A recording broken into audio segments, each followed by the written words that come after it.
Hi. Hi, everyone. I'm Kylie. And I'm Corey. And this is Lit Libations. Oh my gosh, I'm so excited for today's episode. Today's episode is a good one. It is episode 7. We're doing A Court of Frost and Starlight. Yes. Which is the cozy Christmas novel. Yes, and that's why we're in our cozy Christmas sweaters. Yeah. Mine has a picture of Dwight as like a elf, and it says Silent Dwight. I got it at Kroger. Kroger. Oh, Kroger. And mine is a picture of Tina from Bob's Burgers, and it says, "All I want for Christmas is butts." It's very popular. I love that so much. Oh my god. So let's get into it. This one might be a little shorter, but we've definitely got some good questions at the end. Yeah, some. A little bit. Yes.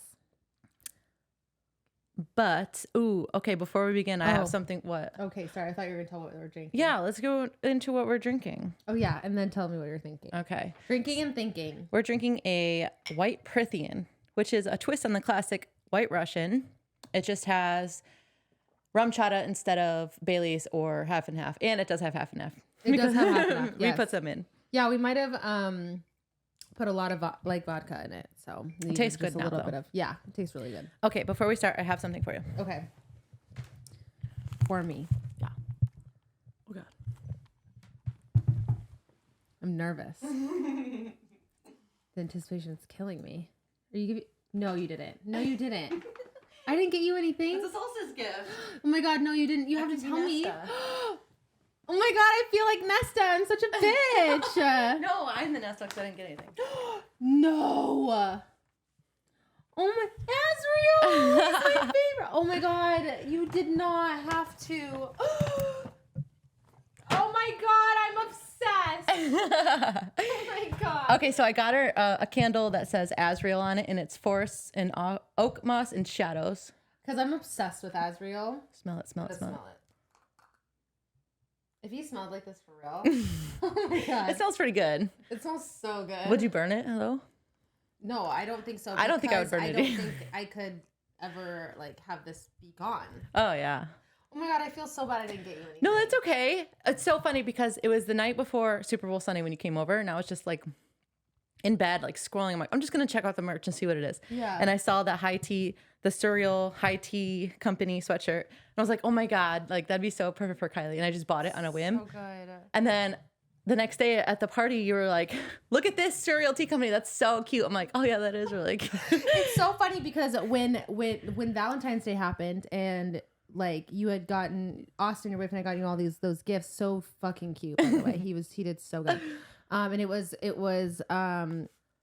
like a Valaris shirt, and then a bookmark that says like Tamlin, you stupid bitch. You stupid bitch. And I texted my boyfriend or my husband, I'm married. I texted my husband and I was like, what the fuck? Like, why didn't you give me anything? Like, you suck. And then I sent him a bunch of things. I was like, you need to get this for me. Did you send him that? And it was one of those was that. You need to text him. You're like, never mind. And one of them was like an Azriel shirt. Really? I was like, I guess if you don't want to get this one, it's fine. Because yes, so I'm pining over another man. But that's something. Thank you so much. Happy solstice. Oh my God, thank you. I just thought it'd be fun for the solstice episode. This will never happen again, though. I'm never gonna not. Oh. No, I'm like never gonna forget. Like I'm not gonna be like Nesta, where I go to another fucking solstice and forget to get presents. I will be getting. This will be righted. Don't worry. Like calls to like. Okay. Oh my God. Thank you. You're welcome. So excited. Ugh. All right, let's get into it. Okay, so we left off after the war. We all know what happened. There was a lot. Yeah. Okay, it's from every chapter of someone's different POV. First one is Feyre. She's eating breakfast. We have no idea where Rhys is. He wasn't in bed in the morning when she woke up. Which is crazy that like if he left and they don't say where they go, that's so crazy. But right, like they not even a kiss on the cheek. Yeah, they say goodbye. They do say or speak mind to mind. So that's true. All right, it's snowing. She's reflecting about the horrors of the war. Rhys dying, Hybern snapping father's neck, the Illyrians being blasted out of the sky, and how they're rebuilding Valeris and solidifying alliances. In the kitchen, Nuala comments how it'll be a white solstice. Feyre, as High Lady, doesn't really know what her role should entail. No one's told her yet. No one's told her. She's She's literally High Lady. Yeah, and they she still asks, haven't told is her. winter solstice important here in the winter court? That's a quote. I hate her so much. Not her, but everyone around her, honestly. And she says, oh, yes, it's intimate, warm, lovely, presents, music, food. And she's excited to buy gifts for everyone. And half of this book is gift buying. Literally. Elaine has a room down the hall. Nesta chose a home across the city. Lucian chose an elegant apartment down by the river after returning from Springcourt with a black eye and busted lip and no explanations. They didn't say anything about it. So he literally just got abused when he went to go see Tamlin. Dude, I've said this once, I'll say it again. Literally, Lucian, that situation is an abusive relationship. It's a toxic, abusive relationship. And just because it's like between two male friends. Yeah. Doesn't get talked about. No. Wow. No. Oh, okay. I guess they do establish that between friendships, though, because like even Azriel and Rhysand and Cassian will every now and again will spar when they need to get out like frustrations. Yeah. But it doesn't feel like the same. No, it's not the same. Yeah, I agree. They know what they're getting into. Right. It's consensual. Consensual. Okay. There's nothing going on between Lucian and Elaine. They don't even speak of each other. Feyre is helping the people of Valeris rebuild. Rhys finally answered. He's at Devlin's camp. Him and Cassian are getting into it. He doesn't chat for long.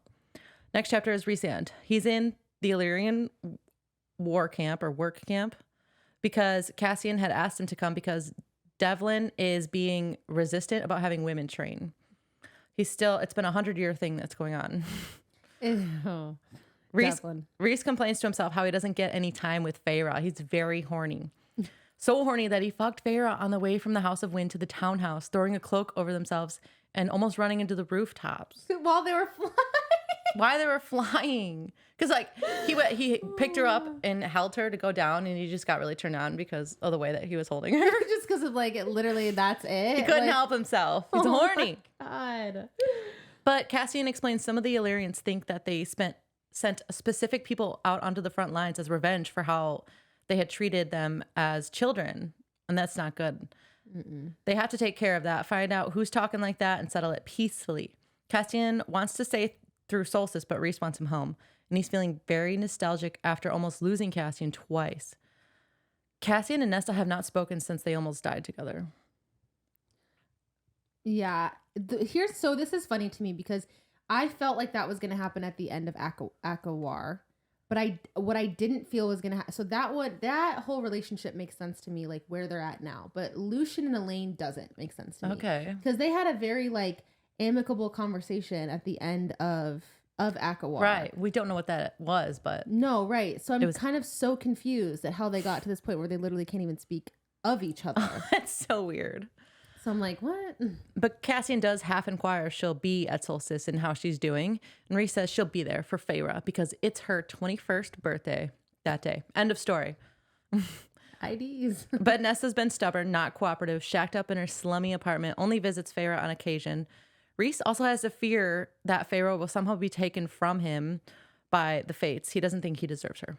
And he's afraid since she's 19 and he's 500 that she's like shackled to him like his 18-year-old mom was to his 900-year-old dad, which is valid. I think it's very valid. Very valid. She's so young still. Oh like, my even gosh. 21 is so young. I would be like, let's just give it a couple years before we even get married. Yeah, I agree. Cassian comforts him and confesses he's jealous of that mating bond. He always thought it was childhood stories and that it couldn't be achieved.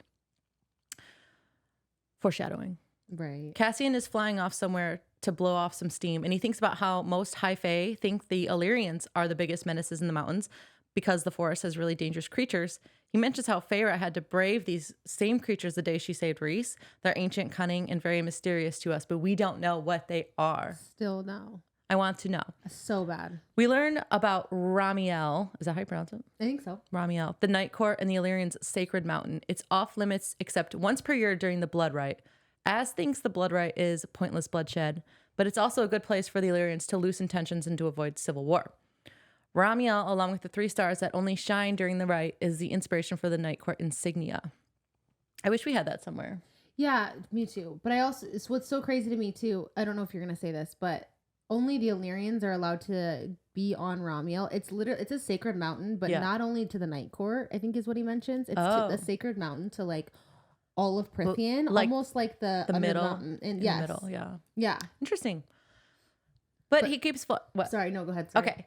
He keeps flying to another mountain no one else bothers with because it's where he was born, where his mother died, and he turned the camp to rubble after he learned of her passing, and the Illyrians there refused to tell him what they did with her body. That's so messed up.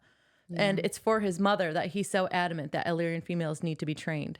As if I need more reasons to fall in love with Cassian. Literally, he's perfect in every way. All right, on to Feyre. She's in the Rainbow of Valeris shopping for solstice gifts.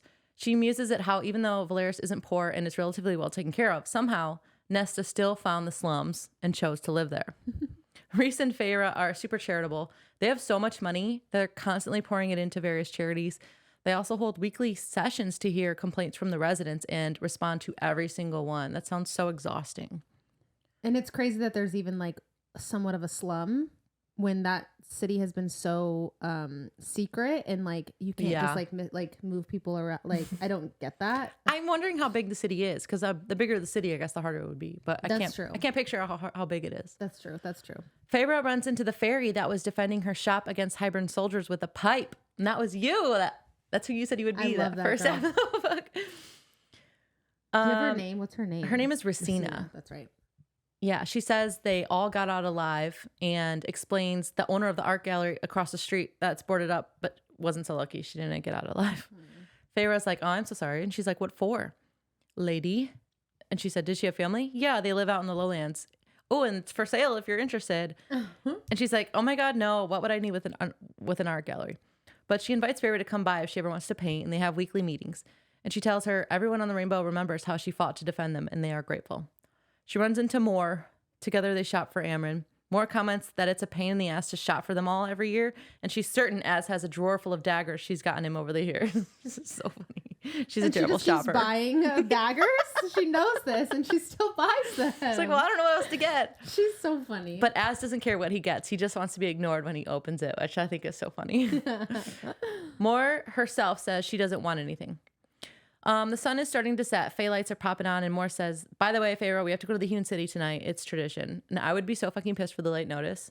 Like, I'm like cozy shopping. It's snowing. You're all bundled up. You want me to go to the Hewn City? BT dubs, Hewn City tonight. Be there. I swear. But I guess it was Mor's quick decision because she heard that morning from Az that Eris will be there. Why do you want to go see Eris? Well, and why is Azriel telling Mor before he's telling his high lady? They don't treat Feyre like their high lady, they regardless really of. do not treat Feyre like their high lady. Regardless of, they're like, my high lady this, my high lady that. Yeah. They don't fill her in on anything ever. What the fuck? I don't know. Because I'm pretty sure, I feel confident that Azriel told Rhysand first. For sure. Like, I feel so confident. That's just not her role. No. I guess. What is her role? Painting. That's it. All right. Feyre's POV. Rhys comes back hungry and Feyre fusses over him. And here we learn about a female Fae's menstrual cycle. I am horrified by this. Horrified. He fussed over her during her first one only a few months ago because it was hell. It happens twice a year. And apparently the only thing that can help the pain is unconsciousness, which she considered at one point.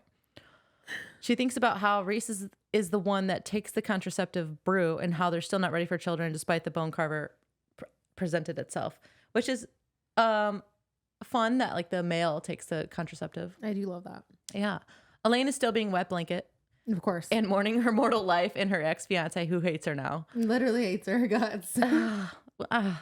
Rhys says, I can't stomach being around him at the thought of Lucian being at the solstice celebration. Does Rhys not give second chances? Rhys doesn't give second chances to anyone outside of his inner circle. And that is a gripe I have, honestly, with everyone in that inner circle because they all do that outside of the inner circle. And they're all blind to character development. Like, oh, fucking no. Even though they as people have all developed. Right. They can't see that outside of that, other people can also develop. Yeah, and they're all alive for so long. Oh, it's crazy. He says he can't forgive Lucian for how he treated Feyre after Under the Mountain, even though Feyre has forgiven him. Rhys completely and totally blows off Elaine having any responsibility for Feyre and their family when they were all starving growing up, laying it all on Nesta because, quote, Elaine is Elaine. He says that twice. She sucks. That is the most infuriating thing to have read in this entire series. In the entire... Elaine. Oh, Elaine's Elaine. Just Elaine's like, it's whatever. Elaine. Are you kidding me? Do absolutely nothing and just garden like a... Oh, she's so... I hate Elaine. That is crazy thing to say. All Reese wants for solstice is Feyre for an entire week. This might be worse than what I just read. She says, but a week of straight sex? I don't think I'd be able to walk. Or you'd be able to function, at least with your favorite part. And he says, then you'll have to just kiss my favorite part and make it better. If that turns you off, then just turn this podcast off right now. It's not going to get better. No, I'm just kidding. That's the worst of it. That's the worst of it. It's pretty cringy. That was bad. That was like, cringy. I read that. Okay, the sex scenes and the sex talk, I don't mind, but that was not it. No. This book is honestly a lot of cringe when it comes to sex stuff. Yeah. It's bad. Especially from Rhysand's point of view, he sounds like a 14-year-old with his first girlfriend. Literally. Really bad. Has he never had sex before ever? That's what it sounds like. Is Rhys a 500-year-old virgin? I gotta know. He might be. Drop it in the comments. He might be. I know. All right, we're at Morrigan's POV. They're at the Hewn City. Mor is insufferable when thinking about Kier and Eris. Oh my God. We get her story from the day she was found at the autumn court with a nail in her tummy. Okay. She's lying immobile on the ground watching the leaves in the trees. She hears someone approach. It's Eris, and he swears. I assume he says, fuck. Then he says, don't touch her. No one touches her. Then he leans over, looks her in the face, and says, I take it you don't want to live here?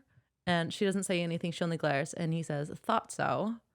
She says her gift left her here, broken and bleeding. I don't know what that means. I don't know. Eris says, we're leaving her. Someone tried to argue, but he said, nope, we're leaving her. She chose to sell herself. Her family chose to deal with her like garbage. I have already told them my decision in this matter.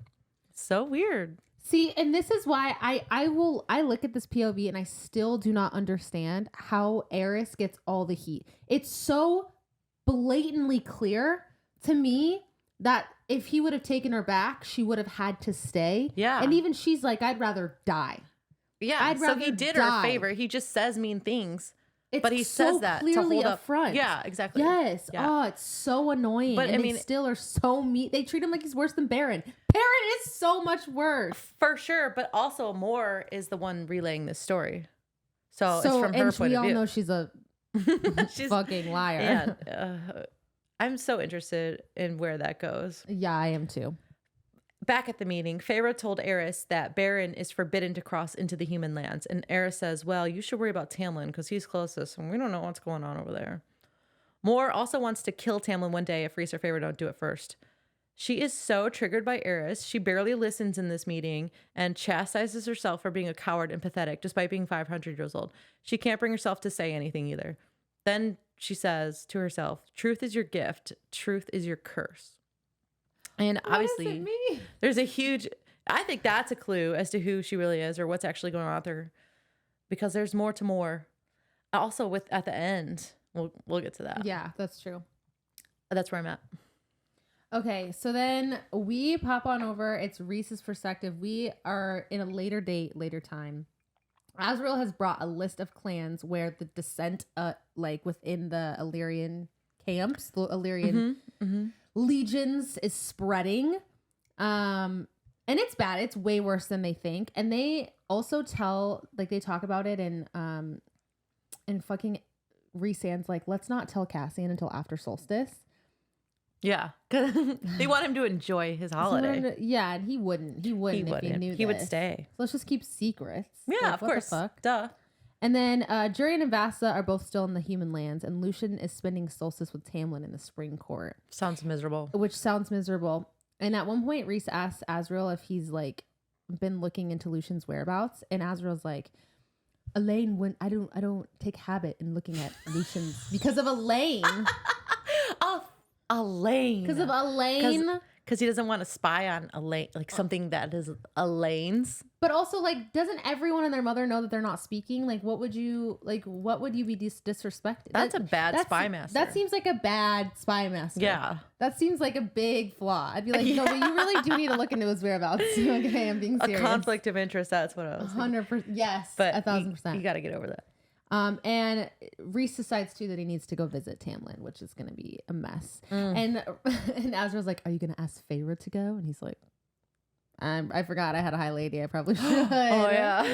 Like, what the fuck? He's like, yeah, I'm going to ask. Oh, yeah, I'm just going to at least tell her about it. Yeah, what? No. They always forget about her. All right, and then we're at Cassian's chapter. Oh, wait, I just wanted to mention, no one, they talk about Azrael's shadows, and no one knows where they derive from, and it's 100% not Illyrian. That is, yeah, that's crazy. I feel like, so based off of what they have said, and from what I would guess, and my interpretation, is that it's something that almost like that you learn. Or that is thrust upon you almost. Like, it's not something that I don't think he's born with, because I don't think he showed any signs of it until he got older. Yeah, do you think because of the abuse he suffered from his brothers that he just like became friends with like the shadows? Yeah, 100%. I like that. And maybe it's so rare because people like don't normally get to that level of like darkness and depth in their own head. I don't know. I could be so It's a good wrong, theory. It's a good theory. But that is crazy. Okay. So Cassian's chapter. So Cassian goes to a clothier in the Illyrian camp, which, do we ever get a name of like what that Illyrian camp is called, or is it just the Illyrian camp? Oh, I don't know. I feel like we didn't. I don't think so. Well, but it's like one of the only shops in Illyria, isn't it? Yeah. There's like two of them. Or I know there's two of them like on the same street, because he goes into one and he sees what he needs, and he walks in and he finds like a girl, and he notices that like a girl, it's a woman, it's a female, like, older female, like not old, but like late 20s. Yeah, probably. And her wings have been clipped. And she's like, and he's like, "Where's Proteus?" And she's like, "Oh yeah, that's my dad. He's dead. He died in the war." Dead. It's my shop now. Yeah, it's just my what shit. Do you want? And he's all surprised, because he's like, it's not typical that like a woman would fight for this type of for the shop, like this kind of responsibility. Right. Yeah. It would usually be passed off to a male descendant or something. But he didn't have very many. I don't think he had, or any, which is weird, because I do mention her family later on. Yeah. So that is interesting. But anyways, her name's Emery, which is actually the name of my daughter. Nope, I shouldn't say that. I'm going to cut that. Okay.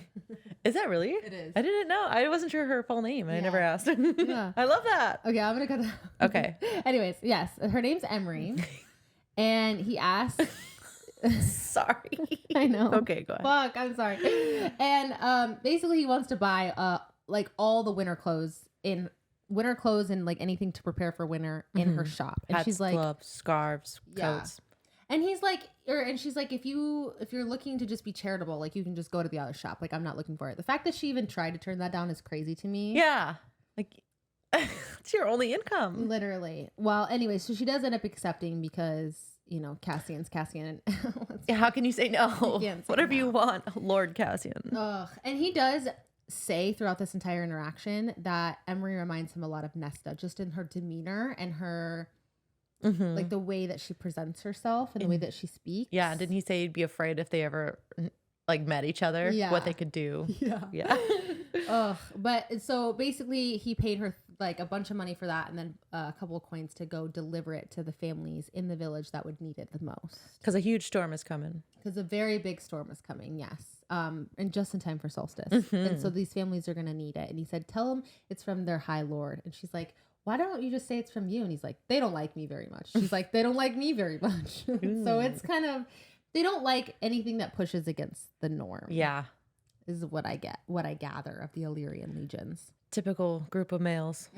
Facts. So then we're in Feyre's chapter, and she's on her way to go to Racina's studio to paint, because Racina asked her to come. Yeah, she invited her. And she's like freaking out the whole way there. She's like, I don't know. And Reese is like, "Do you want me to come with you?" And she's like, No, it's fine. Yeah, painting is embarrassing again. Yeah, she's like, I can't. Like, we're let anyone regressing. see my paint. Yeah. We're back at Tamlin's Courts. No. Feyre. So she ends up deciding, she's scared too, because she's like, this is the first time I've painted like since everything's happened. Like, I'm scared of what's going to come out of me for them to see that. So she ends up winnowing into an abandoned gallery and paints in there instead, like everything. Just in that same abandoned gallery that she saw. Paulina's, yeah. She didn't want to buy it, but she will paint inside for free. For free. Feyre. And then literally the next chapter, it's so short. It's like she basically painted how she looked in the Ouroboros, like the beast that she saw. She painted herself. And it took like hours. Yeah. Right? Oh yeah. And this is like what, a couple, like maybe a week before solstice, and she goes, "I'm never giving this to anyone. I can't let anyone see this." Did she? So I just want like that to be something that we remember. Okay. And then, so chapter 11. So Rhys goes to the Supreme Court to Tamlin's estate. Oh, this is a crazy chapter. This is pretty intense. I hate it. And he knocks on the door. Like first of all, he's like, this is the worst that I've ever seen it. Like, this is horrible. This is worse than when Amarantha came through and just fucked everything up. That's what he said. Worse than Amarantha was. Yeah. Oh my God. The door was like shredded. Like, there wasn't anyone working. Like, it was crazy. So he like goes up and he like knocks on the door and Tamlin answers it. And Rhys is appalled. Did he answer or just walk in on him? No, the second time he walks in on him. Oh, the first time, Tamlin answers, and he's like, "Where are your servants, Tim? What is going on here? Absolutely unacceptable." I'm just kidding. Rhys didn't say that. No, he doesn't care that much. Yeah, and so Tamlin destroyed almost every single room in the estate, which is crazy. And he's like, Rhys is like, it's dealer's choice on when he did it. He's got a temper like a fucking madman. Yeah, can you imagine him going into a room that's already destroyed and be like, gotta go find a new one? What's left? I don't have any rooms left. No. What are you destroying? Destroy the door. So basically during this interaction, like Rhys and Tamlin, Rhys is basically like, are you going to enforce your borders? And he's like, I have no one and nothing to reinforce my borders. Yeah. And he's like all like sulky about it. And they fight. Like Tamlin is really feeling sorry for himself. And Rhys is like, I literally do not feel bad for you for 1 second. You deserve everything that's befallen you. Every single last thing. Despite saving me, does he say that? Yeah, despite saving you. I don't care what you did for me. You helped my mate on many occasions, but I don't give a fuck. I still don't care. I still don't like you. And he's like, Rhys tells Tamlin too that he hopes he spends the rest of his life alone. And then Tamlin asks him to leave. Wow. And he does. Like 6 times, actually. Like a couple of times he's like, leave. Yeah. And then he goes and buys Amren her solstice gift. Which is like 6 really nice jewels. It's like a ton. Like the shop lady at the place where he got him brought out like a thing. You know how when you go to a jewelry store, they'll bring out like a thing of like suggested things. And it's like a whole like 2 rows. Yeah. It's like a lot. And he's like, I'll take all of it. Looks good. Wrap it all up. Put it on the card. So that's crazy. And then chapter 12, Feyre and Cassian. So Cassian brings in a bunch of stuff to decorate the house for Solstice. Oh my God, a bunch of pine cones. And they decide to decorate together and they just get drunk and it's the worst decorating you've ever seen in your entire life. And Azriel comes in and he's stressed out. He's like, I can't believe this happened. He has to fix it. He's trying to fix it. And then at one point he just gives up and Cassian's like, here, take a drink. And he grabs a bottle, drinks from it. Rhys walks in. And Az is like, I'd like to explain. Rhys is like, I know it was Cassian. Okay. Rhys is like, yeah, like I know what's going on here. Yeah, I can read it. It's very easily read. And then we get a little bit of Elaine too. She's not as much of a wet blanket. Nesta told Elaine that she won't come to Solstice. There was a little interaction of what happened there. She doesn't want to see them at all. That Nesta. She's got their life. They've got theirs. Yeah. That's so sad. That makes me so sad. Yeah, she doesn't feel included. And so Feyre's like, fuck this. So she goes to see Nesta that night. She like goes to her place. Yeah. And then she's not there. So then she goes to the bar. What is that called? Like it was like something, the Wolf's Den. The Wolf's Den. Yeah, the Wolf's Den. And Rhys he's like, do you want me to find her? Yeah, so he, like with his mind. Speared his mind out and found her. And he doesn't even go in, but she's like playing cards at the table. And like they have an interaction where they fight. And Nesta clearly won it, like, in my opinion. The fight? Yeah. Yeah. Like, Feyre was shaking in her boots during that conversation. Yeah. Until she walked away. And Nesta's like, actually, I need my check for my apartment. My rent is due soon. My rent is due. You need to be paying that motherfucker. Yeah. And Feyre's like, is she serious? And she's like, if you come to Solstice, you can get your rent. Mm-hmm. So... that's crazy. That is crazy. Okay, now it's you. Okay, so my only note for chapter 12 was, oh my God, Az has mommy issues, and that's why he's attracted to Elaine. Oh my God, I don't really know what that means after the fact, but that's what I wrote down. Oh my God, wait, for 13 or 12? For 12. Wasn't there a scene? You know what? I think it was because the scene where like they're going to eat, and Az is like, don't. when Elaine's like not at the table, she like went to go yeah. change. Yeah. And she like grabs Cassian's arm and he's like, don't. Didn't he say And also everyone's like, what the fuck? we're not betting on this one thing? Like, oh, for Lucian. Yeah. was that, like, that was for Lucian. He definitely, I don't know. No, that was Cassian that said that. We're not betting on the women, on the girls that will show up. Okay. That's why. Okay. Yeah. Yeah. But Az definitely also has mommy issues. They both kind of do. If I'm honest. They do. So was that 13 that you described? I thought I had 12. That was 12. Okay. So, I mean, I have 13 as the last one was her asking for her check. But shit, my bad. That's okay. Farah again describes Nesta as a queen without a throne. And I want to talk about that later. I would like to know, because I don't know where the fuck she's going to be queen at. I know. I can't imagine it'd be anywhere in Prythian. We have to talk about it later. Yeah. Okay, so Nesta wins that fight. We're at Rhysand now. Moore and Rhys are walking alone. He says he never asked why Moore is waiting so long to take Eris and Kieran's life. And why don't you just ask? Like, ask her, what are you waiting for? No, Someone would be the steward afterward, and it would be somebody more tolerable than Kier. I'm sure of it. How they haven't killed Baron and how they haven't killed Kier, I'll never understand. It doesn't make sense. Not a one. Because Kier is coming to the city soon, probably in spring as a part of their bargain, and Moore is sad as hell about it. Cassian and Az have been planning a security detail to watch Kier's people for months. They're like, don't worry. We got this planned out. Yeah, we have security detail. Moore asks Rhys, what did you get Feyre for solstice? And Rhys says, oh, this and that. And she's like, oh, so you got her nothing? He's like, what do I get her? Oh my God, she's so hard to shop for. Oh my God, what do I get my 19-year-old? I'm sorry, 21-year-old wife. Mate wife. And apparently Moore is so bad at gift giving that Rhys has a drawer full of hideous cufflinks that he's never worn. And Cassian has a trunk crammed with silk shirts of varying colors. And I think that's so funny. It's so crazy. After 500 years, she's never gotten better. She doesn't care to get better. No, she doesn't care. There's no way. Feyre's not hard to shop for, I don't think.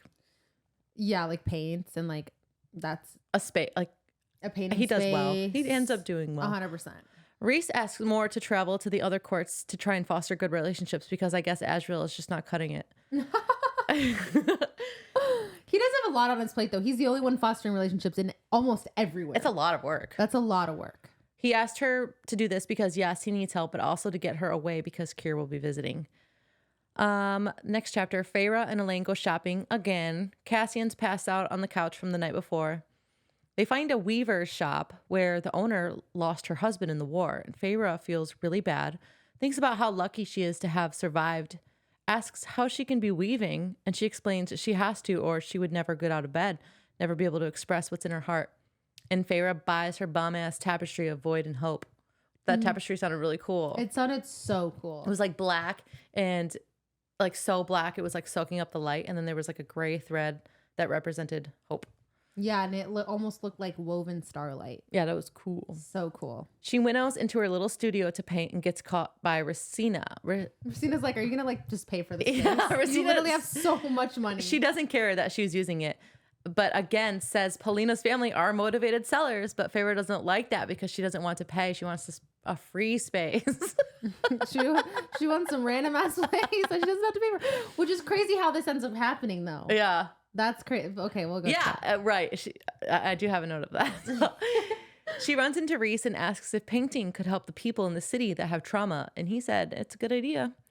Feyre visits Amren for advice about Nesta. She says Nesta visits Amren every few days and she likes her, but won't betray her confidence by talking about her current state. I fuck with Amren for that, for sure. Yeah, because especially if that's the only person Nesta's going to, you're not going to fuck that up. All right, Rhysand. And also leave her alone. It's been a couple of months. Like literally leave her alone. How long has it been? 2 months? Do we know? I don't know exactly how long it's been, but it hasn't been that long. Yeah, it hasn't been that long. But yeah, I feel like everything about Nesta, we're just going to talk about next book. Yeah. Because it's a lot. There's a lot. But I do want to mention really quick that in this, and I feel like they've mentioned it thus far, they mentioned so many times how much money, like not how much money, but how they have so much wealthy money. they are. Yeah. She's like, she's like, looks in the, first of all, I just want to say this. How is she looking at the books? How is Feyre looking at the books when she just learned how to read? She can do mathematics now? That's what they want us to buy? That's fucking bullshit. No way. She must have been learning off the page. She's so smart. She's like working out the stuff.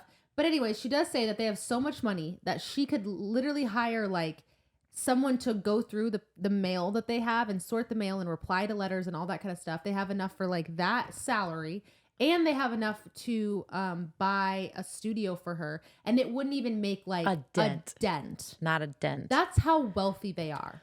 I mean, and they're constantly donating to all these charities. Like they have money. They make a lot of points in this to say just like how they do fucking wealthy they are. And I think I make a note soon.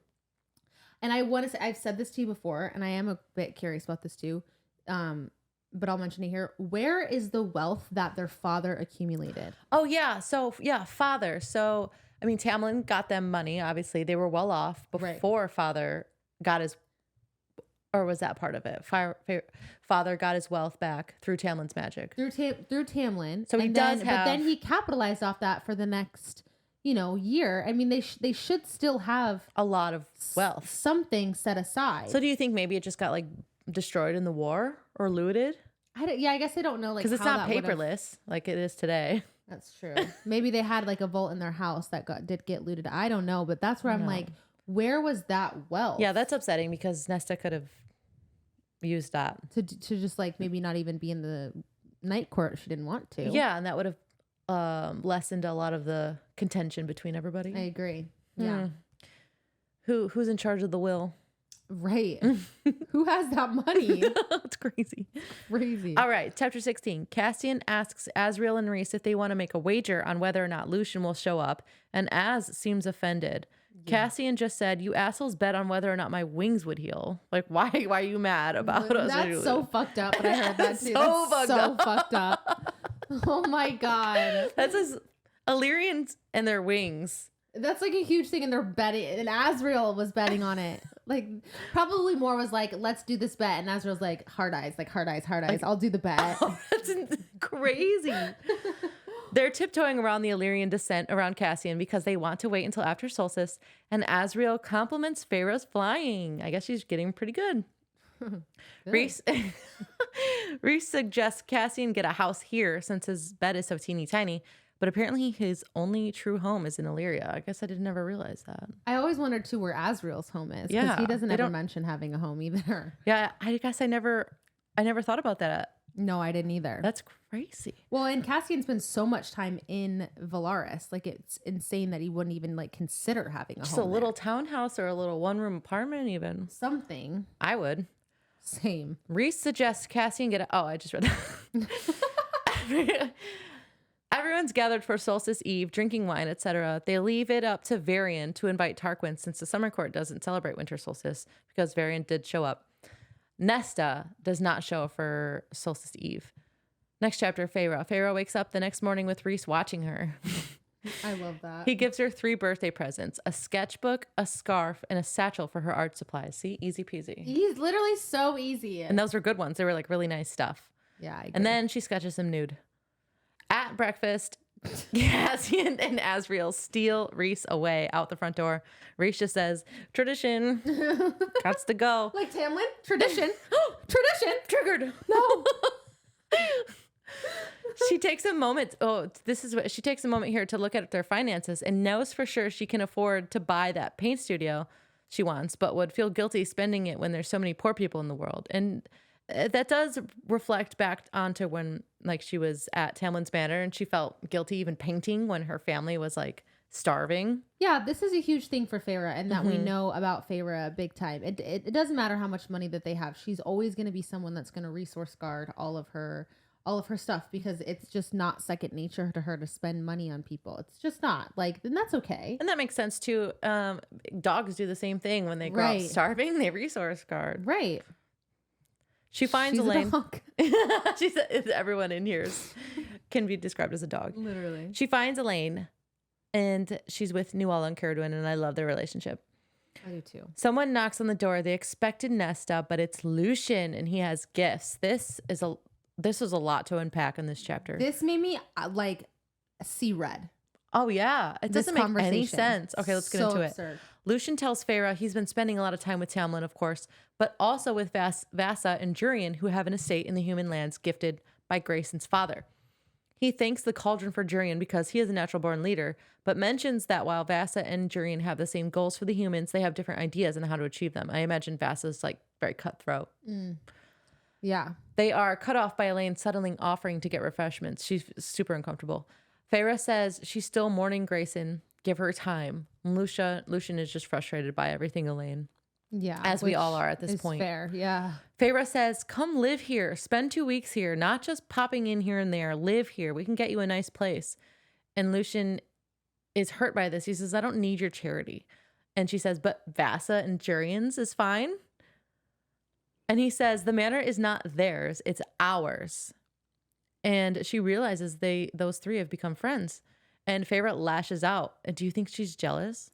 I don't like nothing in my opinion can like justify how she acts in this moment. I don't It's so understand. frustrating, and I don't get it. Me she either. like is so mean to him. So about mean. It. She says it's interesting you feel more comfortable with humans than you do with the High Fae. Yeah. Like, why would you even say that? Why would you say that? She's kind of an asshole and makes fun of Lucian when he says they call themselves the Band of Exiles. It's like, what the fuck do you guys call yourselves, Feyre? You call yourselves the Inner Circle. That's just as fucking stupid. Like, why are you what? And then she's like, what are you guys gonna do? Party planning committees? Like, that's so rude. It's so mean. Like, leave him alone. He's found people that love him. Yeah, and he's like, I don't have anywhere to go. Feyre, you also know that. Yeah. I don't get it. Oh, dude, she's so mean. I'm like, you're a bitch. He explained Feyre kind of fucked him over and he doesn't have anywhere to go. And she did. And she did. And everyone at the Spring Court either believes Feyre's lies or that Lucian was complicit in her deceit. He can't stand to be near Elaine or have Rhys pay for all his shit. Why for what reason would Feyre feel like that he would be comfortable in the Night Court? Everyone is so rude to him. So mean to him for no reason. Every single person is so rude to him. Why would he feel comfortable in that? I don't know where her head is at in this moment. Yeah, she's so rude. Fuck her. They have a fight over how Rhys treated Tamlin on his last visit, and Lucian says, you'll need his help in the future. Jesus Christ, at least stop kicking him when he's down. And Rhys was he was kicking him when he was down. He did, yeah. Then Lucian's out of there. Feyre's mad at Elaine for being so annoyingly cold toward Lucian. And she's like, just because he's my mate, it doesn't entitle him to my time or my affections. He doesn't even know me. And Feyre just walks away after giving her his gift. Does she ever open it? Do we know what that is? Yeah. So, and I agree. I don't think she's entitled to his time. Yeah, but that I is a very think good that point. you can't have some like social kindness. Yeah, you don't. Yeah, exactly. There's like, well, and at one point she does. He didn't never do anything. I could see that if he was actually did something to where she would like be shutting him out, but he never did. No, and she's so hot and cold with it too. It's so frustrating. But she does say something that's interesting here. She says something along the lines of like, I don't want a mate. I don't want a male. And Feyre immediately thinks that like she's meaning that she wants a human like companion. Yeah. Like a human man like Grayson. companion. What if she wants a female? Ooh. No, she loves Grayson. Sure. But I'm just saying, like, well, maybe heard the tides are turning. What if she's like, that I had a is male, like, yeah, and he sucked. Yeah, He was really bad. He right. hates me. Right. So what if like, Ooh. what if we see a little more in Elaine? Actually? Okay, I like it. I actually kind of like it too. I'm not gonna lie. I like it. Moore is up and they have a drink and she tells Feyre to leave Lucian alone. Let him figure his shit out and thank God. Oh my God, he doesn't need your shitty help, Feyre. Even more. Yeah, she saw through it. She's like, what are you doing? Moore winnows Feyre to the cabin to show her that the Bat Boys are having a massive snowball fight out in the field and they have done it every year since childhood. And that's my section. Did you put this part? Is this did they put that in that chapter where they go into the Birchen naked? No, that's later. Oh, you're at chapter 18, right? Yeah, I'm pretty sure it's a little later. Like, Oh, I have literally at solstice. Well, anyways, they go into during after their snowball fight, they'll go into the birchin. No, that's not bad. And it's like basically like a sauna. Yeah. And they all go in naked. Like the males. I don't know why I'm talking like that. But the bat boys will go in there naked.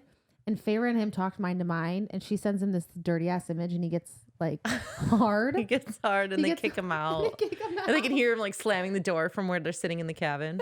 And Moore's like, "Did you get him kicked out?" She's like, hey, I did. It was a fun scene. Well, they were also Moore and Feyre were also drunk. Yeah, during that, it was funny. So then later on at the solstice celebration, they give Feyre a birthday cake to celebrate her birthday. It's a 3-tiered cake. On the bottom it's basically her drawers. The drawers, yeah. So at the bottom is the night, middle is Nesta's flame, and the top is Elaine's flowers. And they're singing happy birthday and all that kind of stuff.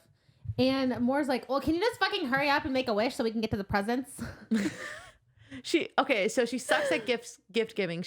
Moore said that? Yeah. She sucks at gift giving. She hates doing it, but she's like all about receiving. I think she's about receiving the gifts. Okay. Yeah, 1000%. All right. And so Rhysand like snaps his fingers and the presents show up. So apparently they have to have them like designated with Rhysand because that people in the inner circle were trying to figure out their presents like way beforehand, like trying to sneak them like children. I think that's so funny. Yeah, 500 at least. And apparently Rhys is the one that can be most trusted. Yeah. So right before they're about to dive in, knock on the door, Nesta shows up. She's actually what? Go ahead. I was gonna say this part breaks my heart. Yeah, I mean when she yeah. All right, you go. She basically Nesta is silent the whole night, and like she's kind of withdrawn, and like you can tell that she's just not 100% there. Yeah. And I think she goes to the thing and gets like a drink, doesn't she? I think so. Well, they all exchange, or maybe Elaine makes her one. Something like that. Well, no, I think she makes herself a drink, but Emeron's like, get her to the food. Like this girl need to bulk up. Yeah. She's too skinny. She's skinny. Do you have a note about the part where Elaine throws back a shot? Yeah, I do. Later? I think it was later. Okay. So this does make me sad because they're exchanging gifts and no one gets Nesta a gift except save for Elaine. So Elaine does get her like a thing of books. Yeah, it's like a box set of her romances. And this is the only time I'll ever like Elaine for doing that. Okay, because not even fucking Feyre did. Knowing that she bribed her to be there, she didn't even get her a Not gift. even a just in case gift. Or, I mean, literally you could have been like, Rhys, or Amryn, go to your drawers of jewels, get her, bring it back right now. She needs something. Anything. Nothing. No. What the fuck? She just sits in the corner with her book box on her lap. She was sitting with Elaine when they were shopping, and she knew Elaine was shopping for Nesta, and she still didn't get anything for Nesta. That doesn't make any sense. That's so... Especially because she's so adamant about Nesta getting better and becoming part of the family. Yeah, what the whole time. What the Why would you leave her out of Solstice? No, that's literally insane. But they give gifts. Obviously, Moore is a terrible fucking gift giver. She's so bad. Feyre gives a couple things. She gives paintings to like Moore, Azriel, and Cassian. And she gives, you know what the gift she gives Rhysand? The one that she said she would never show. The one that she literally said she never sold. I just think that's so fucking funny. Herself as the Aura, or as she saw herself in the Ouroboros. Through the Ouroboros. That's just so funny. That is funny. Me. And he didn't say anything. No, he's like, thank you for showing me this. It's beautiful. And didn't Cassian see it too? And he's like, what? Yeah. Is that your new pet? Oh, yeah. She just let Cassian see it over their shoulder. Oh. Yeah, probably just not assuming that they'd know that it was her. True. Yeah. True. Truly. Yeah, that's so crazy. That's funny. Okay, so then I feel like I'm forgetting something. I feel like I have something that I forgot.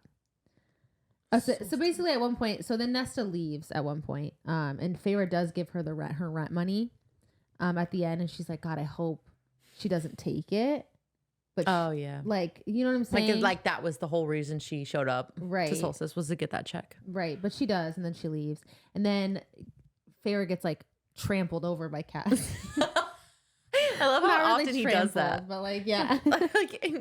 He like forcibly moves her over like he's like very stern and like forceful, but like kind of gentle in a way. That's what you did to Faith the other day at volleyball. That is what I did to Faith the other day. Do you think Faith will listen to this? I don't know. That was so funny. It's so funny. But I get a little like tunnel vision, but it's anyways. just competitive. We're just competitive. And yeah, so Cassian like goes after her, and then it's Cassian's chapter. And he like runs after her, and he has a gift for Nesta. He wants to give her his little gift. Yeah. So sweet. So he was, but we never know what it was. He was the only other one that thought to get her something though. Thank fucking God that Cassian did. Yeah. But she doesn't like. She's not receptive. She's so mean. Like she basically is like.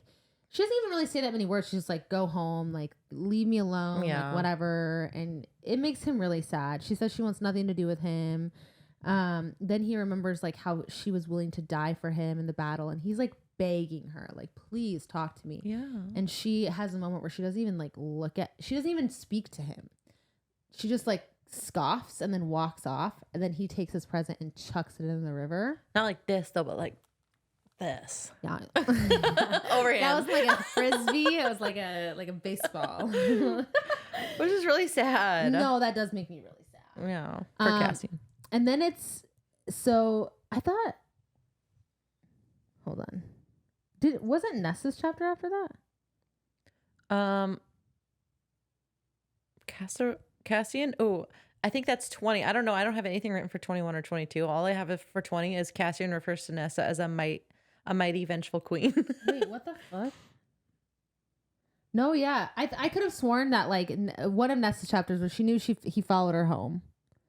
No, that wasn't. Is that in yours? I might be in the next book. Might be in the beginning of I could have sworn Silver I Flames. just read that.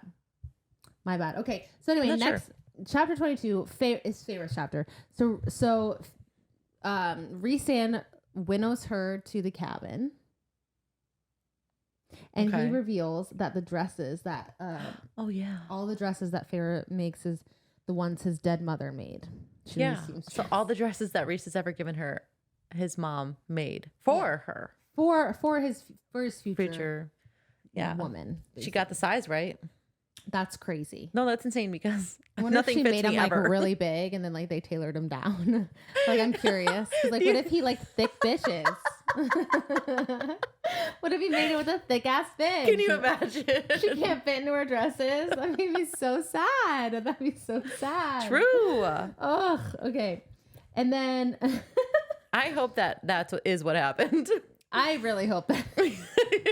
Can you imagine? No. Walking into Rhysand's life and not being able to fit into any of the dresses. You got a big booty. You're a big booty bitch. You gotta take them all out. Oh my God. That like feels like something that would happen to me. Like if I was Feyre. Like Same. I wouldn't be like it won't zip. No chance in hell. Rhys, try again. Rhys, you need to buy me something else. He's crying in his room. My mother's dresses don't fit her. I can't be my bae. I can't. I refuse. Oh. Because she can't fit in his mother's right. dresses.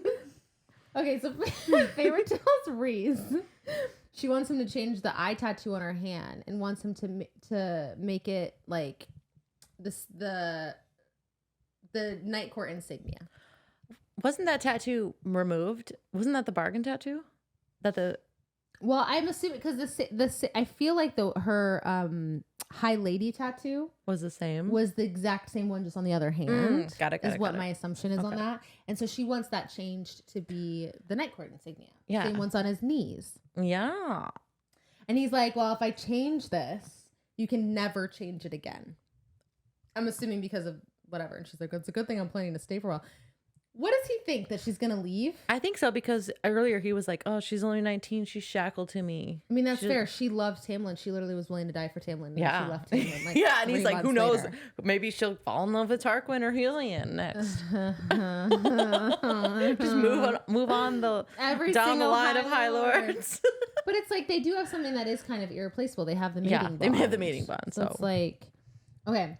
And you can see inside each other's heads. You know exactly what you're thinking. What she's thinking. All the time. I agree. But he forgets to use that power. He does. And then Feyre gives Rhys her gift. She wants to have a baby with him.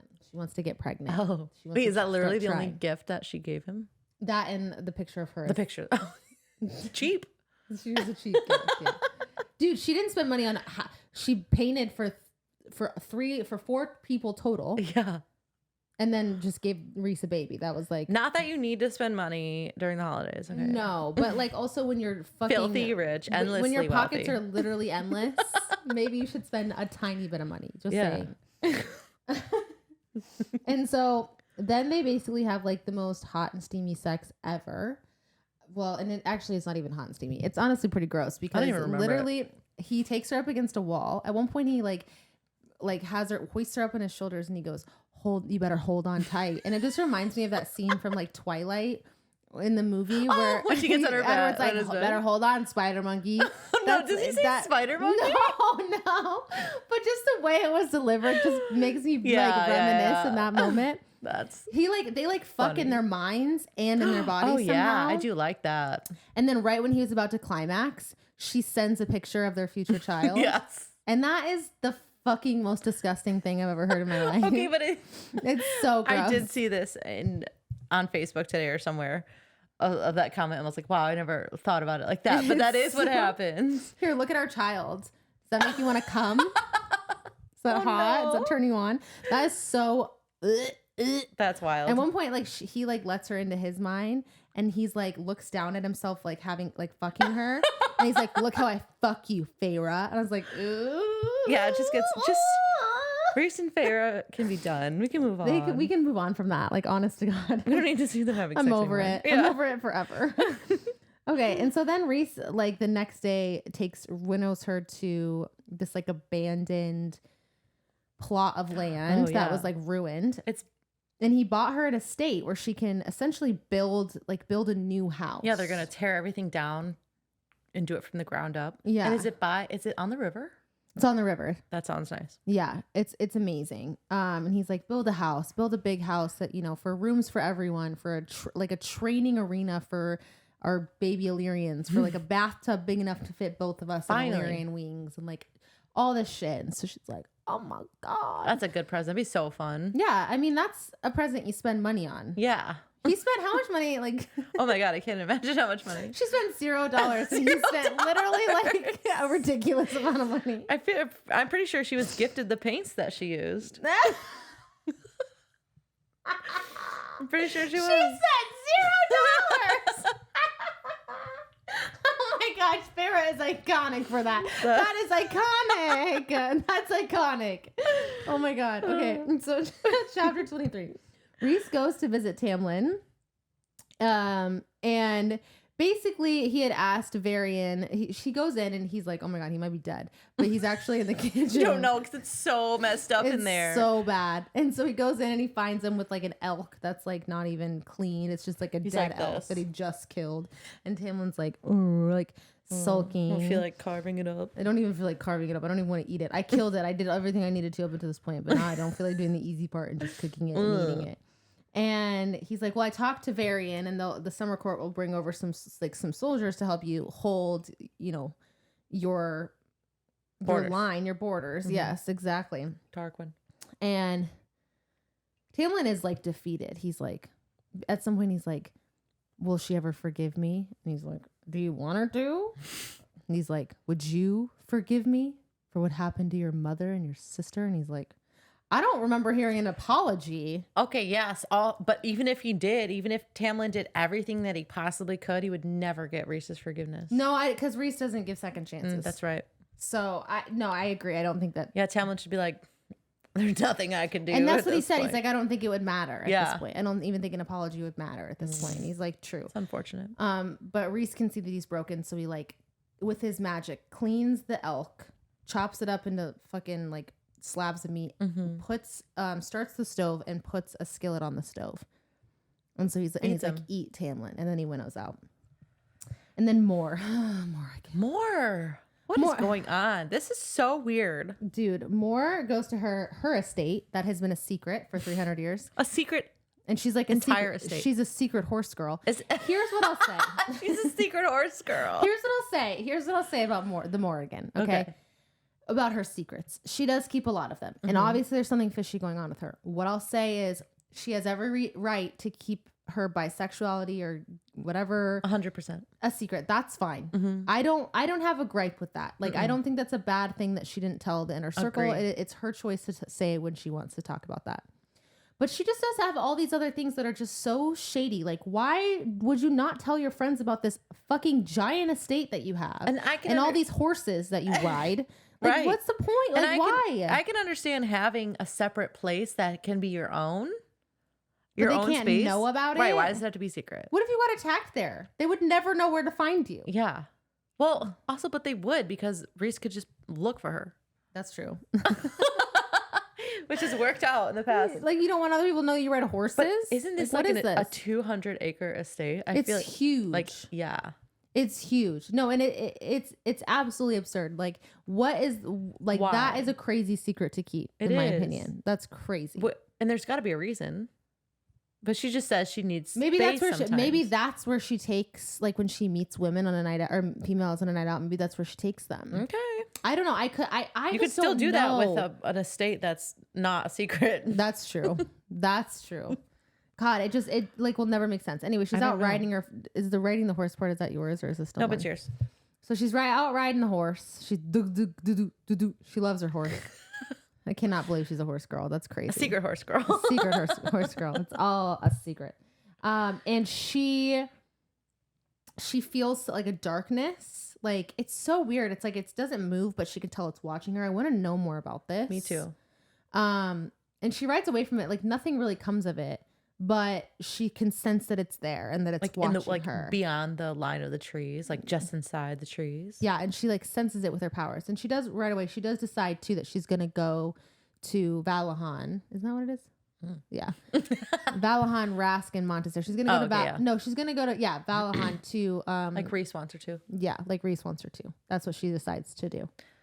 Good for her. Yeah, I think that'll she's be good so worried for her. about it because she thinks Kier will use it against her somehow. Which is just like, shut the fuck up. Just, like, honestly, just kill him and get it over with. And what do you care what he thinks? You just said you don't care what he thinks. You've said multiple times you don't care what he thinks. Yeah, it was obviously she's lying. She's lying. All right. Where's that truth power? Let's finish it up. Okay. 25. Feyre. She's at her new studio. Racina is there. And she got her wish. She got the studio for free. For free! Polina's family gave it to her, refused her money, and suggested she donate it to charity that helps artists from literally starving while they created. She could have done both, though. Yeah. She could have paid for the studio and donated to this. They have so much money. I know, but she doesn't like to spend. That's true. She just wants free things. That's true. Then she asks Racina to be her business partner. Next chapter, Rhys and Rhys, Cassian, and Az are at Devlin's camp. He's half-heartedly training 6 females. They talk a little bit about the dissent that's happening with some of the clans, and Cassian is depressed about it, but they'll deal with it. And Rhys says, this is a good start. Even though there's only 6 women, and they don't really seem happy to be here, baby steps. Yeah. It's a month later. Feyre's studio is all cleaned up. Feyre and Racina are using it for free painting lessons or art sessions for children that have been affected by the war to work through loss, no matter how overwhelming. And she was really inspired by the Weaver's story, not Striga, the other Weaver. Yeah, right? They keep calling her the Weaver, and I'm like, stop. I said that every time. I was like, Striga? Oh, no. No, it's not Striga. Shit. Basically, it's free art therapy, and it's super popular. A lot of people will show up, and it's really sweet. Feyre notices how strange it is that she is excited to wake up every day to work, see Rhys, and just be there because she's never been like truly happy before. And I think she's experiencing it here. Yeah. Experiencing. They exchange words of gratefulness and end with this quote. To the stars who listen, Feyre. To the dreams that are answered, Rhys. Aww. That's a good quote, though. Yeah, no, it is a good it's quote. Iconic. But they're just so cringy. Yeah. I guess they have every right to be cringy. Like, they have been. It can just happen off page now. It can really happen off page. I really don't need them. Like, God. We're on to better and bigger things. Yeah, for real. Okay, so I have 3 questions. Okay. Under what circumstances could Nesta be a queen? Where could she be queen? Okay, so. So, I mean, I don't know. Hybern is I don't think Hybern has a king or queen right now. I could see that. True, yeah. And both of his niece and nephew are. Yeah, they haven't talked about a son or anything like that. Heir, I mean, I could maybe see that. There's stuff floating around the internet that I have seen for sure. I don't even remember. Oh, okay. What? I was going to say after the next book kind of discussion. Oh yeah. Yeah, there's a theory floating around. I'll talk about that in our theories episode. I'll try and find the creator so that I can. I just think that's so interesting. Also, Prince Draken is a prince. Yeah, but they have their land in Cretea. But like, why isn't he not king? Why is he a prince? I don't know. I don't know. It's That's all a great confusing. It's all so confusing. Maybe he'll go. Maybe she'll go there. What were the lands that he was prince of prior to Cretea and all of that situation? And whatever happened to the Black lands? Are those human lands now? I don't know. Were they human lands? No, they were Fey lands, but a lot of humans lived there, and they were all enslaved. Maybe it was human lands now. I'm not sure. That's what I'm saying. It's like maybe like. My thing is like I don't see her being a queen over like human lands. Like maybe if they absorb the human lands and they all become like harmonious, I could maybe see her being like a queen of a land that was previously a human land. That makes sense because she's always fought tooth and nail for the humans. That's true. So maybe something like that. Maybe that's. I don't see it. I don't see it being Prythian. Like I just don't. Okay, but there's Prythian, and then there's like the rest of the fairy realms. Yeah, I just don't know enough about the rest of the fairy realm. It's interesting though. I think she will be queen of something because they mentioned it since chapter like 3. That's true. That's very true. Yeah, of book 1. What do you think though? I think maybe over some human lands. That's a good guess. Yeah. Or maybe she will be queen over like Draken's people. That doesn't make sense. They die? No, they won't die. They won't die. I don't feel like. No, I don't see that. I don't see that happening. Her being like any. I could see Cassian and. Cut that out. Okay. I don't know. Let's just move on. Yeah. It's a question for after book 5. Yes. What is going on with Moore? Dude, my head is reeling with Moore. I can't even begin to understand Moore. I don't even know. Yeah. I mean, I guess you don't want people to know that you're into horses. Like, okay.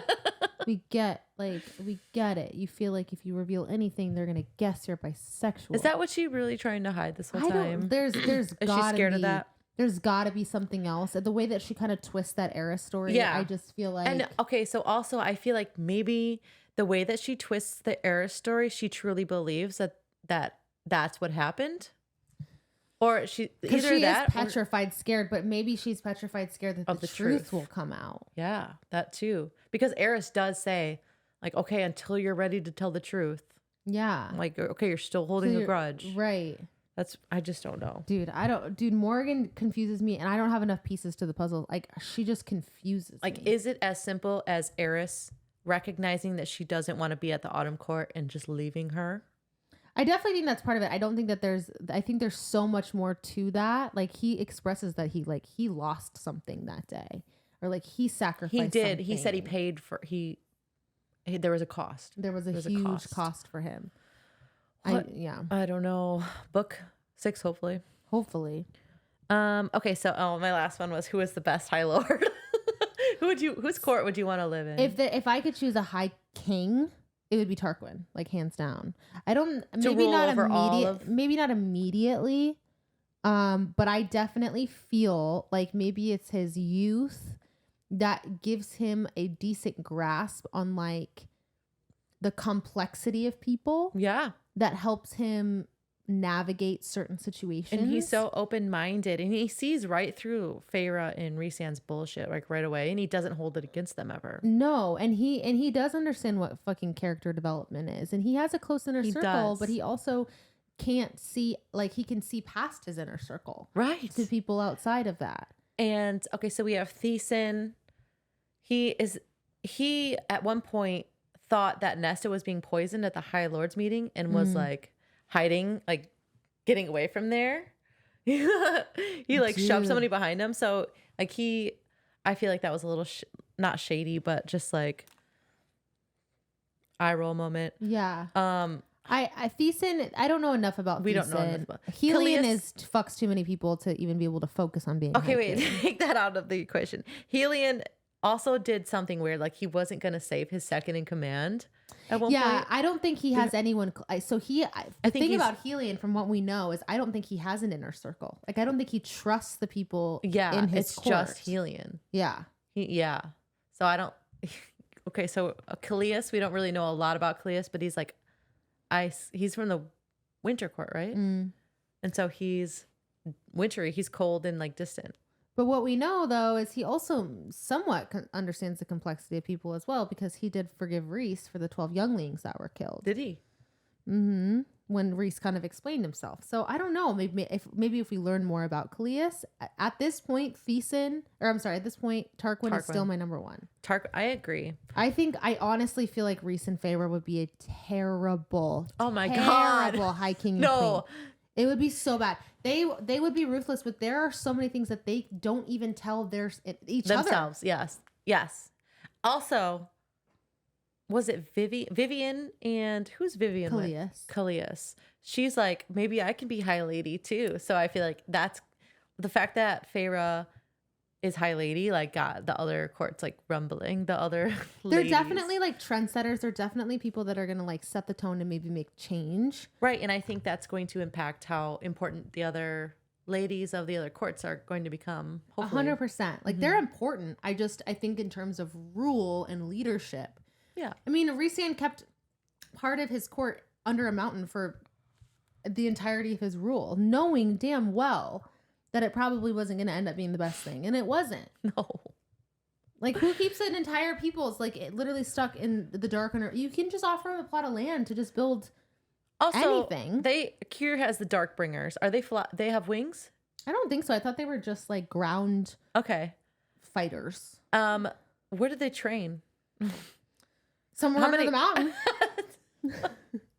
Never in the light, only in the darkness. Crazy. No, it is. If I was born in the Hewn City, I would kill myself. I would kill myself. I would hate it so much. No, that's insane. Daylight. Some of the decisions he makes, like, really just truly irk me. I feel like we need to have a whole episode about Rhys. About like Rhys and his decision making. Yes. He's 5. I can understand like Feyre not making decent decisions. She's 20 years old. She's now 21 years old. 21. But Rhysand is 500. Has no excuse. He's 500 years old. He's over 500 years old at this point. He is problematic, and we see through it. We do. I wouldn't be surprised if he was like if Sarah J. Maas makes him evil. Oh, that's interesting too because of the his beast form. I want to do more research and get into that for the theories episode. For sure. All right, but let's finish out this one with our quote of the week and et cetera, et cetera. Do you have a quote? Yeah, mine is like, hold on tight. You better hold on tight when they're... That's funny. It was so reminiscent to me of like a hold on tight spider monkey that I just can't. I literally was sitting there laughing for 45 minutes. I was like, this is the most ridiculous thing I've ever heard in my entire life. Or maybe like Rhys says at one point in the chapter is like, it's 9 a.m. and like Cassian is already upset. Yeah. Like, so relatable. It is. Mine was just the last one. To the stars who listen, Feyre, to the dreams that are answered, Rhys. Oh, I think that's good. Mm-hmm. Who would you be? In this one? Yeah. Who would you be? Polina, no. Polina, no. I knew you were going to say that. I knew you were going to say that. Dead. I'm definitely not Polina's sister or family because I'm making pay for that. Like, that's fucking ridiculous. They're so rich. Right. Like, I'm never giving that space away for free. It's ridiculous. Yeah, no. Feyre should have insisted. You know, this is actually super funny because my mom's reading through these books and I'll ask her the same things. Like, who do you think you'd be and who do you think, you know, who would you want to be? And my mom's like, oh, well, I would want to be, you know, Mor, which she's only in the second book, so forget her. And then she goes, I think I'd be Amren. And I think there's something to say about that because, like, it's so interesting to me, like, when we ask certain people, like, when we ask Austin and he's like, oh, I'd be Rhysand. Yeah. How when we talk, I'm like, I'd be someone dead. Off the page. Off the page, not important. Yeah. Or like a servant somewhere. Yeah. Like just the different perspectives on that and like how people think of themselves. I think it's so interesting. Right. And that's why these questions are fun and interesting. That way we do them every week. For sure. Mine would be Emery. Oh. Because like she's been through I a love lot. her. She got her wings clipped, but she's still running her dad's shop. That's which is amazing. still- Yeah, she's got grit. yeah. I love I that. feel like something bad happened, but she's still there. Who would you want to be? I would want. It's getting harder and harder. It's so hard in this one. It's so hard in this one. You know what's crazy is like, honestly, in this one specifically, and I hate this bitch so much, but I think I'd want to be Elaine. Like, I'm so serious. Like, listen, she is the definition of weaponizing confidence. Like, it's so stupid. But like at the same time, like to just bake and fucking garden all day. Hell yeah. And like not have anyone have a lick of expectation. Oh, no blame set on her. Not an ounce of blame. No. Dude, Azriel's like, don't eat until she sits down. That's I'll why take you that want to for be this Elaine. book. For this book, I'll take it, okay? I'll All right. take it. You convinced me. That was good. Elaine, I never would have saw it coming. I still fucking hate her. But this book, I can't even lie. Maybe it's because I'm a little jealous. she's got it good. She doesn't have to do a thing ever. She's got it good. Literally ever. Maybe we should take some pages out of her book. And everyone loves her. For no reason. I can't. I Because cannot. she's so dumb. It's so stupid. She's like, what's even going on? What? Okay. I picked Racina. Oh, yeah. I do like Racina. I'd be in there painting my studio probably, hopefully. I love that. Favorite character in the whole book? Elaine. Not Elaine. Literally fuck Elaine. But probably it's not even it. Like it's hard because out of the whole thing or out of this book specifically. This book. So it could be Elaine. Cassian. Ooh, oh, yep.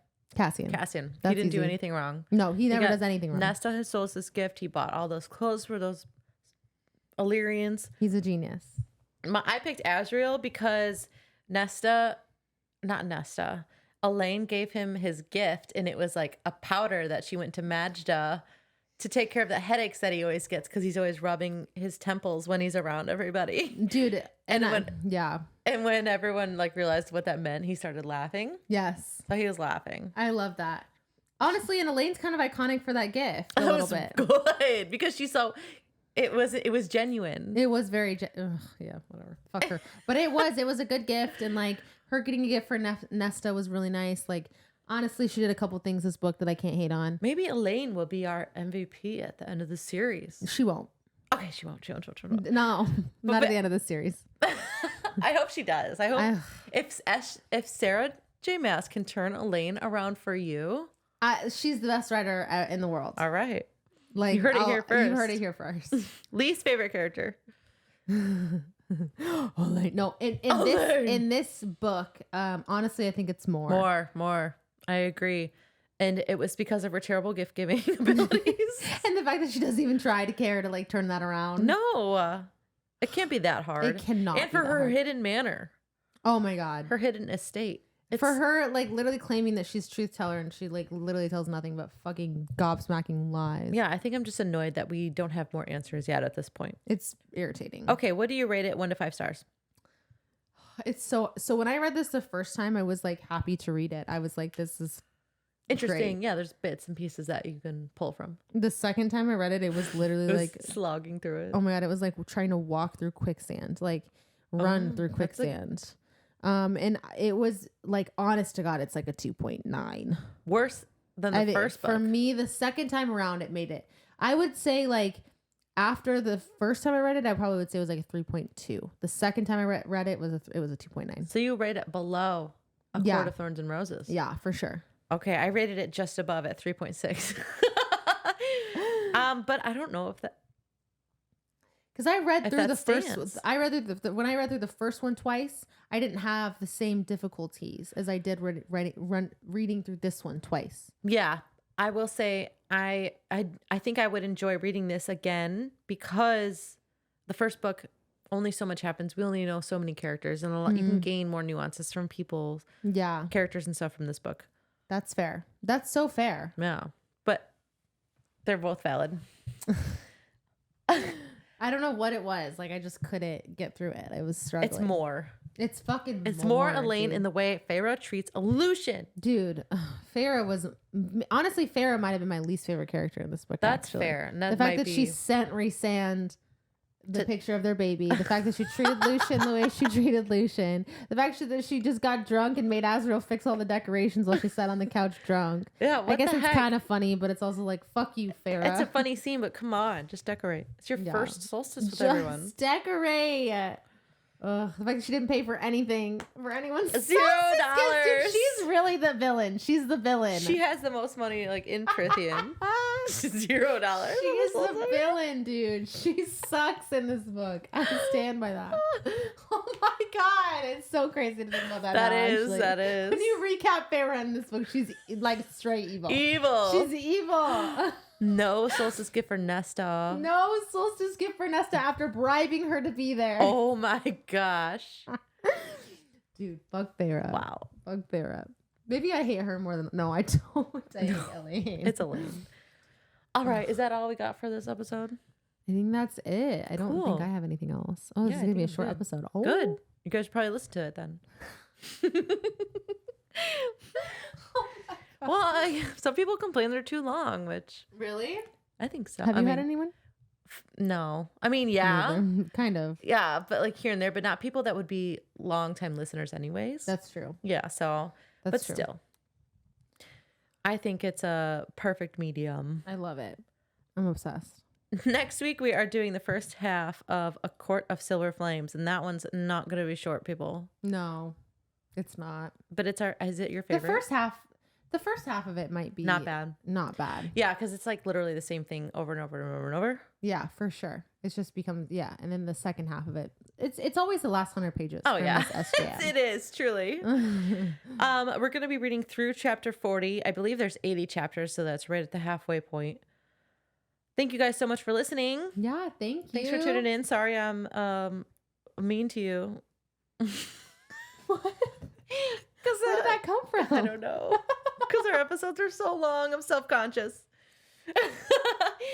But if you're listening right now and it's episode 7 and you've listened to all the episodes, go rate us 5 stars on Apple Podcasts, please. Yes, please. We only have 6 ratings and I'm pretty sure it's 100% friends and family, which is fine. And I love that for our friends and family that have done that.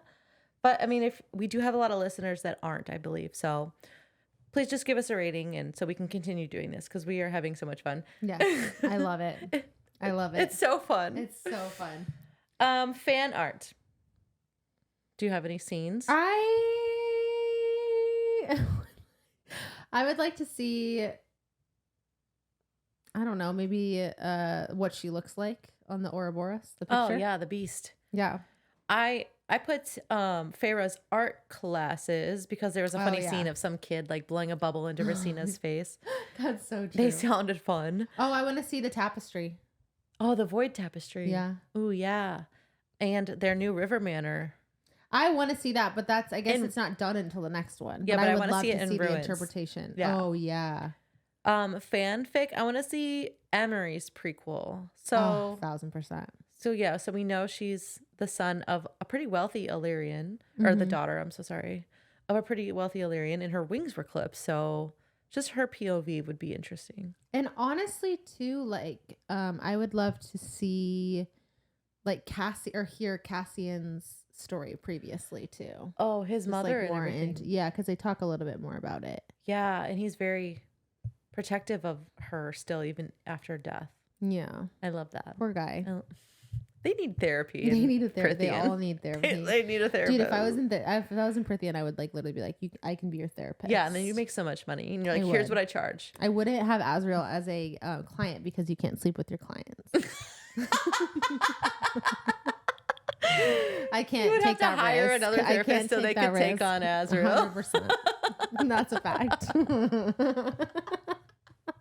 And honestly, Lucian too, just to be safe. Just in case he rejects Celine. Just in case. Oh, well, he might at this point. Honestly, let's just like not take on any of the High Lords except for Rhys. I'll take Rhys because I don't want to fuck him. Any of the High Lords outside that. All right. I'll take Beeson too, but the other ones. I'll take Tamlin. The rest of them. Tamlin, maybe you could really help him. Yeah, right. I probably could. All right. Thank you guys so much for listening.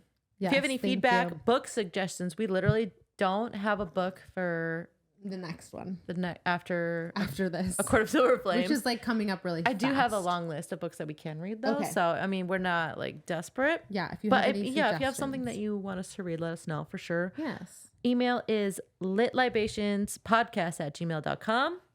Litlibation. Go follow us on at gmail.com. Do it again. Sorry, no, I hate it. Okay, follow us on Instagram. Follow us on TikTok. Go like and comment on all our videos. Kylie has been posting a ton of clips from this, so she's been doing a lot of work. Yeah, the TikTok for that is, let me go to that really quick.